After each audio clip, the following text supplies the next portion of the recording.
Wen ini bukan cuma suka membunuh guys, tapi dia juga seksual predator. Good luck deh buat warganya. Tada ni hao, namaku Intan, selamat datang di channel aku, Dynasty. Seperti janjiku kemarin, aku mau ngelanjutin ceritaku tentang pergantian dari Dynasty ke Dynasty. Tapi sebelumnya aku minta maaf ya guys ya, kemarin kan aku bilangnya cuma 2 sesi. Ternyata hari ini belum selesai dan ada part 3-nya. Tapi sungguhan kok, part 3-nya sudah selesai. Buat yang belum nonton part 1-nya, aku saranin nonton dulu ya part 1-nya. Linknya aku taruh di description box di bawah ini. Nah, kemarin kan ceritaku sampai dinasti Han berakhir. Setelah dinasti Han berakhir, China mengalami Dark Ages. Para warlord itu pada haus kekuasaan, berlomba-lomba mencari kekuasaan. Inilah yang dinamakan era Three Kingdom.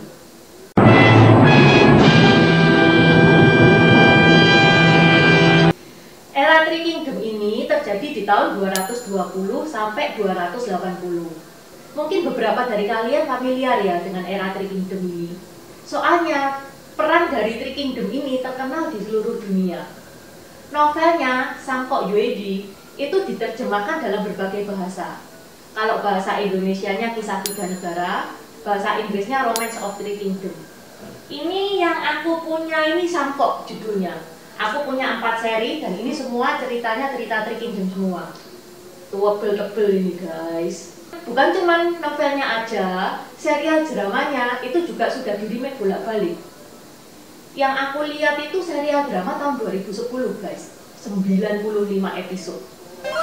95 episode itu bukan cuman aku lihat dari awal sampai akhir. Aku ulang-ulang terus, sampai sekarang aku masih ulang-ulang terus. Aku suka banget dan sampai sekarang menurutku itu masih best drama, the best drama yang aku pernah lihat. Belum ada yang ngalahin.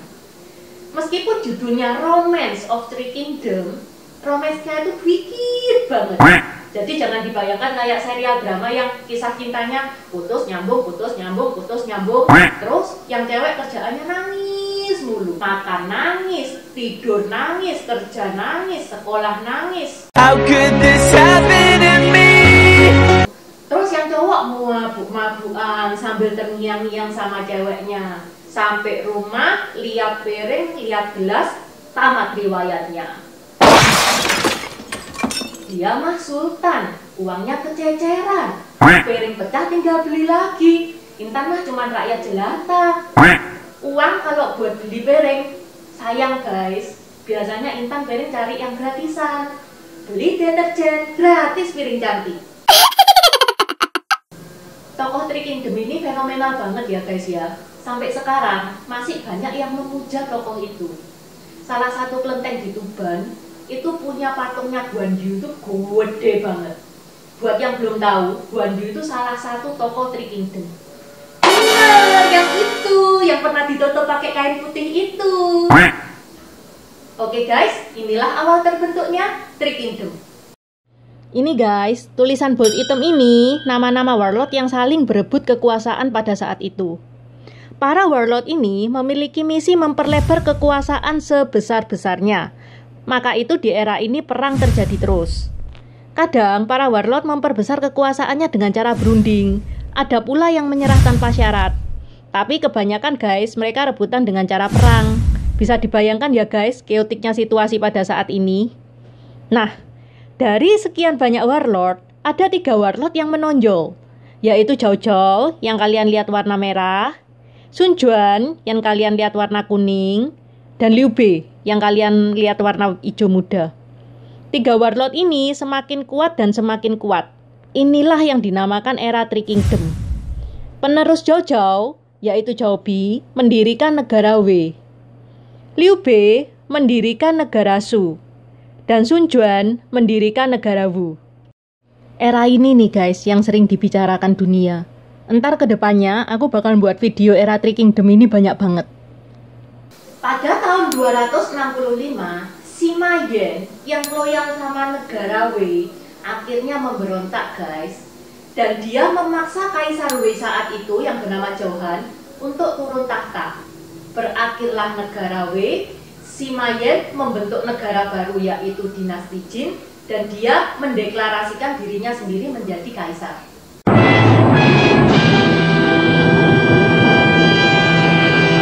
Dinasti Jin ini berdiri di tahun 280 sampai 420. Awalnya dinasti Jin ini keren guys. Dia berhasil mempersatukan Three Kingdom menjadi satu kesatuan, yaitu dinasti Jin. Tapi ini tidak berlangsung lama, karena nggak lama kemudian datanglah 5 suku barbar yang buat onar. Dia dari suku Stek, suku Turki, suku Mongol, suku Tibet. Dan 5 kelompok barbar ini invasi ke daerah Jin Utara. Mereka menduduki daerah Jin Utara dan buat onar di sana. Sampai Jin Utara ini terpecah jadi 16 kerajaan. Mereka gontok-gontokan terus, mereka perang terus. Akhirnya dengan beriringnya waktu, mereka bisa bersatu dan membentuk dinasti Utara. Dan sisanya membentuk dinasti Selatan. Inilah berdirinya dinasti Utara dan Selatan.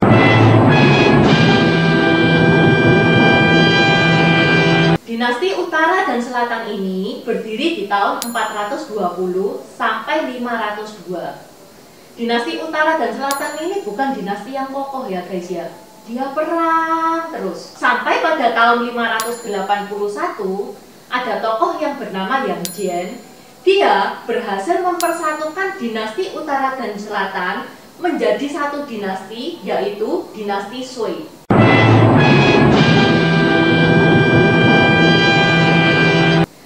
Sui dinasti ini berdiri pada tahun 581 sampai 618.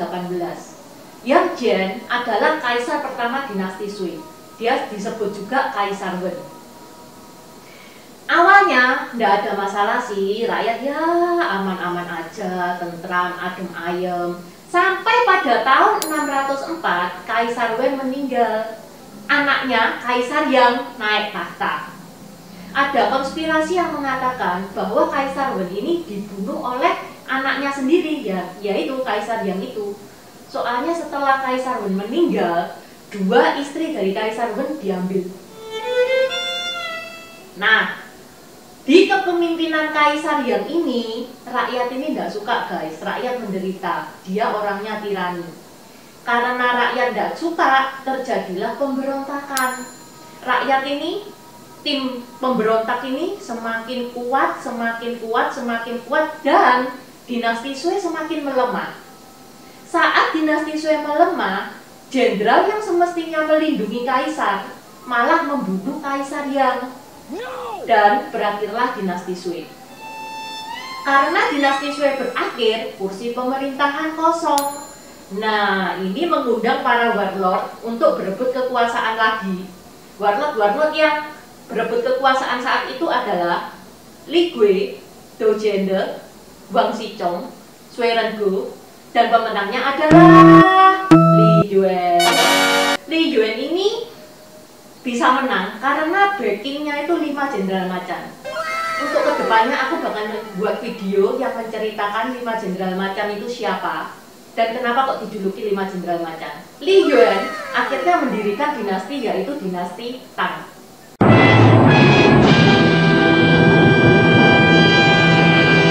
Dinasti Tang berdiri dari tahun 618 sampai 907 dan Li Yuan adalah kaisar pertama dinasti Tang.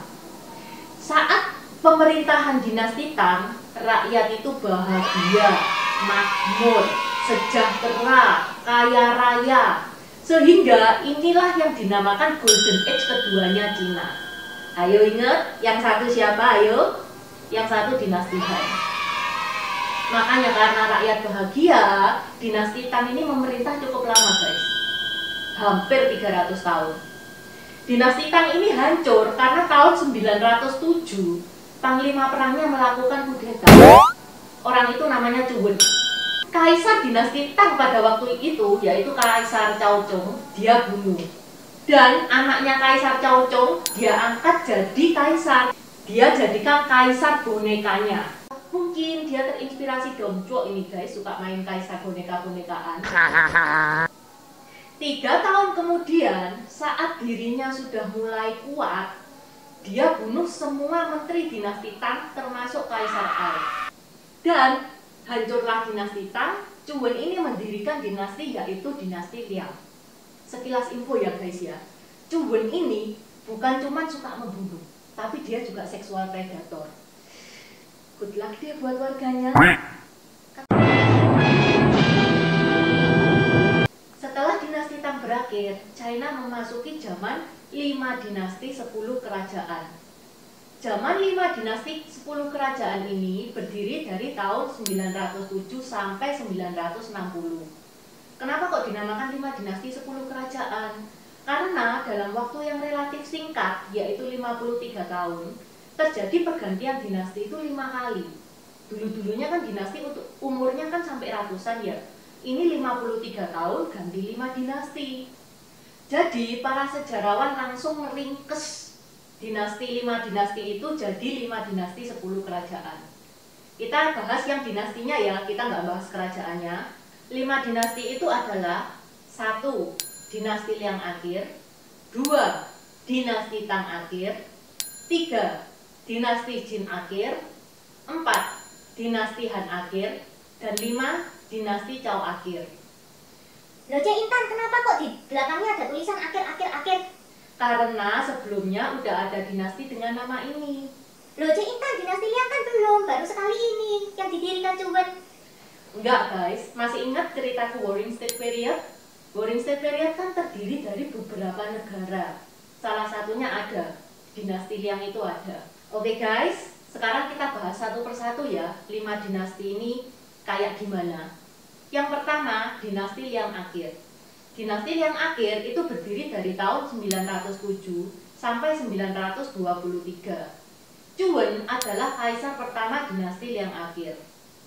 Nah guys, tadi kan sudah aku cerita sedikit ya, Chu Wen itu orangnya kayak gimana. Kalian sebagai rakyat mau nggak dipimpin pemimpin kayak gitu? Jawab aja, nggak apa-apa, nggak usah takut. Chu Wen sudah mati kok, nggak akan untuk pencemaran nama baik. Rakyat nggak suka guys. Chu Wen ini orangnya tirani dan rakyat menderita dipimpin oleh dia. Nah, ada loyalis dinasti Tang. Loyalis dinasti Tang ini bahasa Indonesianya barisan sakit hati guys. Sakit hati karena dinasti Tang diruntuhkan kan sama si Chu Wen. Nah, loyalis dinasti Tang ini dipimpin oleh Li Chunsu memberontak dan mengakhiri dinasti Liang akhir. Dinasti Liang akhir berakhir, Li Chunsu ini mendirikan dinasti baru yaitu dinasti Tang akhir. Dinasti Tang akhir ini terjadi di tahun 923 sampai 937. Li Chunsu adalah kaisar dari dinasti Tang. Tapi ini tidak berlangsung lama guys, karena pada tahun 934 ada tokoh yang bernama Xi Jingtang. Dia ngakunya keturunan dari Xi Shui. Xi Shui itu salah satu pahlawan di dinasti Zhou. Nah, tapi masalahnya Xi Shui itu meninggal tahun 476 sebelum Masehi. Yang aku ceritakan sekarang tahun 934. Andai kata benar keturunannya, keturunan yang keberapa ya toh? Nah, Xi Jingtang ini bekerja sama dengan etnis Khitan. Etnis Khitan itu Mongol ya, untuk menghancurkan dinasti Tang ini. Akhirnya berhasil, hancurlah dinasti Tang. Xi Jingtang mendirikan dinasti yaitu dinasti Jin. Dinasti Jin akhir berdiri di tahun 936 sampai 947. Dan Xi Jingtang adalah kaisar pertama dinasti Jin akhir. Nah, tadi kan aku sudah cerita ya, untuk mendirikan dinasti Jin akhir ini, Xi Jingtang bekerja sama dengan suku Khitan. Nah, di dinasti Jin akhir ini, suku Khitan ini memberontak guys. Memberontak dan menggulingkan dinasti Jin akhir. Biasanya setelah dinasti itu runtuh, kan buat dinasti baru, mendeklarasikan dirinya sendiri menjadi kaisar. Suku Khitan ini enggak guys, malah pulang ke negerinya sendiri. Ini ibaratnya cowok ngejar-ngejar cewek, cewek aslinya nggak mau dikejar, terus sampai mau, sampai akhirnya si cewek mau, terus begitu cewek mau ditinggal, bye-bye. Kayak ceritanya Ted Bundy. Intermezzo bentar ya guys ya. Ted Bundy itu serial killer paling ganteng seluruh dunia ini guys. Dulu sebelum psikonya kumat, dia seneng tuh sama cewek yang namanya Stephanie. Dikejar terus si Stephanie ini. Sampai Stephanie yang dari tidak mau jadi mau, dilamarlah si Stephanie. Habis dilamar, besoknya dia menghilang, nggak bisa dihubungi. Bye-bye. Stephanie kan bingung ya toh. Ya meskipun ganteng ya jangan begitu juga kali. Ngapain juga Ted Bundy nongkrong di sejarah Cina? Untuk mengisi kekosongan pemerintahan, ada tokoh yang bernama Liu Siyuang, yang ayahnya pernah bekerja di dinasti Tang. Dia mendirikan dinasti Han. Dinasti Han akhir ini terjadi di tahun 947 sampai 951. Nggak lama guys, cuma 4 tahun. Karena 4 tahun kemudian dia digulingkan dinasti Zhou. Dinasti Zhou akhir ini berdiri dari tahun 951 sampai 960. Kaisar pertama dari dinasti Zhou akhir ini adalah Hu Wei. Tahun 959, Kaisar Zhou saat itu, Shi Chong, meninggal dunia. Dan anaknya yang berumur 11 tahun naik tahta. Kaisar Gong ini guys, panggilannya Kaisar Gong. Nah, bayangin ya, anak 11 tahun naik tahta, bisa apa? Iya kan? Jadi, kerjaannya di istana itu pesta mulu. Sampai akhirnya ada masalah. Musuh mau menyerang dinasti Zhou. Nah, tentara-tentara yang menjaga perbatasan itu ngedumel guys. Aku taruhan nyawa bela dinasti Zhou mati-matian itu pesta pora. Akhirnya memberontaklah tentara ini. Dia membujuk jenderalnya yang bernama Cao Guangjin untuk menjadi kaisar. Dia bilangnya gini, kalau bapak nggak jadi kaisar aku nggak mau jaga. Ya pertamanya Cao Guangjin nolak secara halus ya guys. Sudahlah, nggak apa-apa. Dia mau pesta-pesta ya urusannya dia. Pokoknya kita jaga supaya negara itu aman damai. Tapi didesek terus sama tentaranya, dirayu terus sama anak buahnya. Sampai akhirnya ada salah satu tentara pakai jubah kuning berlutut ke Cao Guangjin sambil bilang, "Wan Sui, Wan Sui, Wan Sui." Nah guys, di zaman ini yang boleh pakai baju kuning cuman kaisar. Itu yang pertama. Yang kedua, panggilan Wan Sui, Wan Sui, Wan Sui itu salam yang ditujukan untuk kaisar doang. Ya udah deh, akhirnya Cao Guangjin ngalah. Oke, nggak apa-apa. Aku jadi kaisar nggak apa-apa, tapi kalian harus nuruti aku. Kita kudeta dengan syarat. 1. Rakyat tidak boleh diganggu. 2. Kaisar, anggota kerajaan, kasir dibiarkan hidup. Oke, setuju? Akhirnya tentaranya setuju. Mereka invasi ke kerajaan. Berakhirlah dinasti Zhou akhir. Cao Guangjin mendirikan negara Song dan dia menjadi kaisarnya. Ini adalah kudeta yang tidak menumpahkan darah sama sekali. Oke guys, dari ceritaku tadi sudah kelihatan ya wataknya Cao Guangjin itu kayak gimana. Yes. Pengen tahu pemerintahannya Cao Guangjin itu kayak gimana? Yes. Stay tune minggu depan ya. Minggu depan bukan cuma aku bercerita tentang prestasinya Cao Guangjin, tapi aku habisi semua dinasti di Cina. Oke, terima kasih sudah menonton. Sampai jumpa. Terima kasih udah nonton channel ini sampai habis. Dukung aku terus berkarya dengan klik subscribe dan bunyikan lonceng di bawah ya guys.